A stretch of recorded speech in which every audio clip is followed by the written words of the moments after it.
Lett! Sehr schön. Glock Sessenkirk. Teil 6! 6 schon, Dundeschlag. Heute mit Jan. Jan, da ist er. Seht ihn euch an. Worum geht's heute, Kurt? Um mein Bregen. Dien Bregen. Bregen. Leute, benutzt euren Bregen. So, wichtigste Frage vorweg, sitzt mein Schal vernünftig? Ich glaube ja. Muss gut aussehen im Fernsehen. Unglaublich. So, zähl ein. 1, 2, 3, 4.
Klingt aber lange nach. Jetzt, Mensch! Glock Sessenkirk.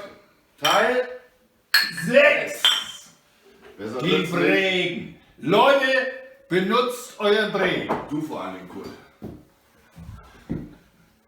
Ich finde, wenn jemand so einen geilen Schal anhat. Ja, warte mal. Ich mache nochmal hier die gute alte Haltung. Schal sitzt. So. Voll immer. Feierabend. Das letzte Wort. Ich will lästern. Glock setzt den Wir Knopf. bedanken uns nochmal bei Jan. Machen wir Schal sitzt aus. Lässt dann rein. Super. 1A.